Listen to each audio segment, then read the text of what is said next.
You are about to listen to a Beyond the Wheel mini pod.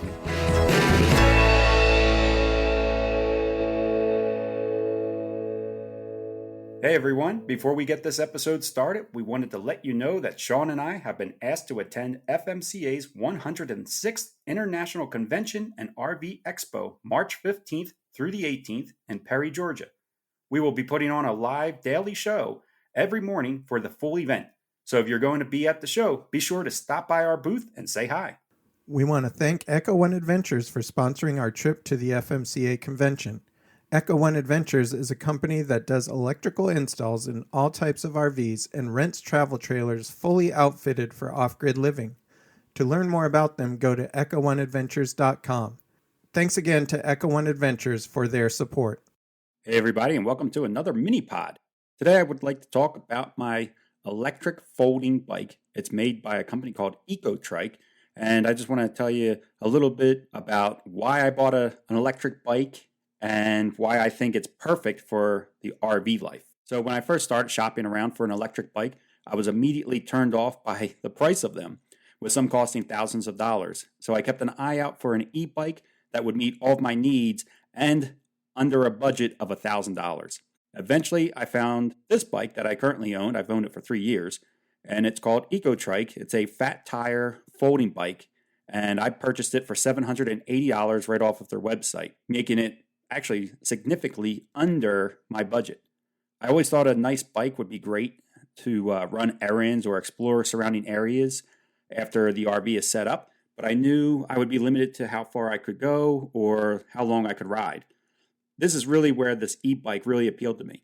I knew that with an electric assist bike, I would be able to ride out faster and further than I ever could on a standard bike.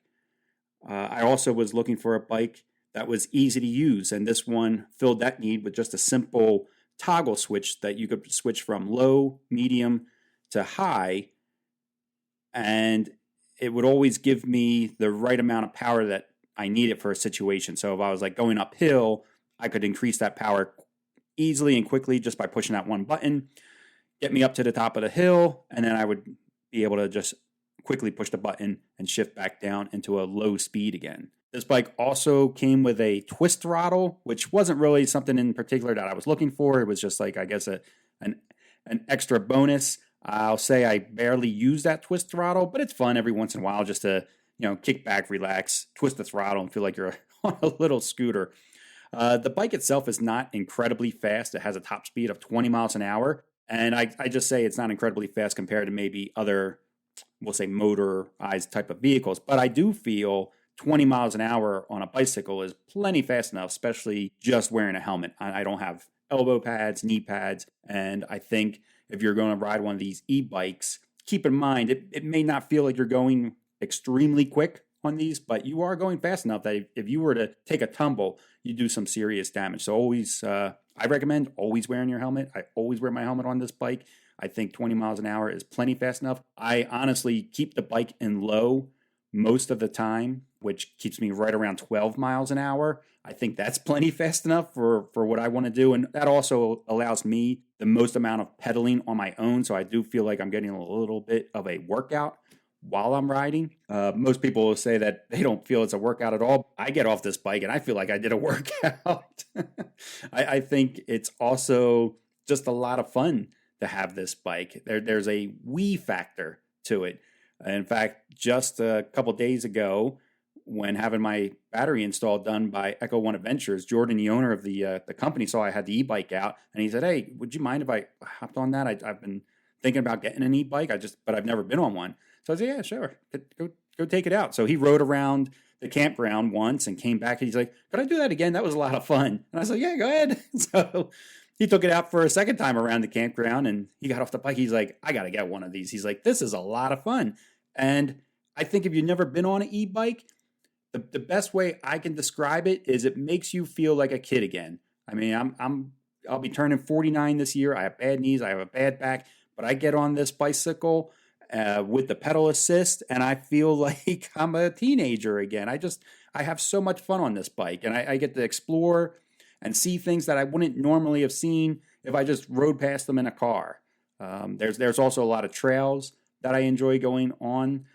with this bike. It's just a lot of fun to have, and I think it's been a great addition to our RV travels, especially when we're at like giant campgrounds like down in Walt Disney World, where the campground is a mile and a half long and a mile and a half wide, and it's not very car friendly. Man, this e-bike is just perfect for situations like that. So the bike I have is a 500 watt motor. It's 36 volt lithium battery. It's got those 3 modes of power. It also has that full throttle. You just twist the throttle and go if you want. When I am on low and pedaling, when I first bought the bike, I was getting 40 miles of range out of it, which that is way more than I would ever need. I'm not typically on the bike that long of a period of time. So I think really this bike really checked all the boxes. It kind of went even further above what I was looking for. I believe today that bike, the same bike that I bought for $780 is now $900, but I bet with some shopping around, you could probably find it for less. I'll quickly kind of talk about a couple of the cons. So the pedals are also folding, and I broke them pretty quickly. I'm a pretty big guy. I'm a 5'11". At the time that I purchased the bike, I was 230 pounds, and I guess I was just pedaling a little too hard, and I broke one of those pedals. I just went to Walmart and replaced them with just non-folding pedals, and they're the same pedals I've now had for 3 years. So that was an easy, quick fix. The other down, I would say, is the weight. It's 60 pounds, and that's kind of the downside to any e-bike. They're all going to be heavy. It's just the way they're built and the battery. So with the battery, it's just under 60 pounds. So if you're planning on lifting this into an SUV, then the folding portion of it might not be all that convenient for you. And maybe you'd want to just get a standard e-bike and attach it to the back of a SUV or the back of your RV, just using a hitch mount so that you're not lifting it as high. Because not only is it 60 pounds, but once you fold it up, it's a little cumbersome to pick up. I'm still able to do it. I'm picking it up and putting it in the back of my RV, but I could see for other people, it would not be an option. Sabrina cannot pick this bike up and put it in the back of our RV. So think about that. Like, how are you going to use this bike, or how are you going to transport the bike when you're not using it? Are you lifting it up high? Do you got to get it in a small storage area or anything like that? But I will say, I've owned the bike for over 3 years. I've gone over 3,000 miles with it, and it's been great. I would definitely purchase it again. I am starting to see a slight degrade in that battery life, so I don't think I would still get that 40 miles range that I once did with the pedal assist, but the battery is actually reasonably priced. It's like $260. If I ever wanted to replace that battery with a fresh new one, I could, because everything else has held up really well. I am starting to see some wear on the tires, but I would expect that after so many miles, especially the back one. The front one actually looks really good, but the back one's starting to wear down. That's my review of an e-bike, and I think if you're looking to add a bike into your RV travels, definitely take a look at e-bikes. There are several brands out there. I'm not pushing this one on you or anything like that. I'm not affiliated with them in any way, but I would definitely hop on an e-bike someday and just try it out. I think you'd be surprised at just how much fun it is. So hope you enjoyed this episode and wish you all safe travels.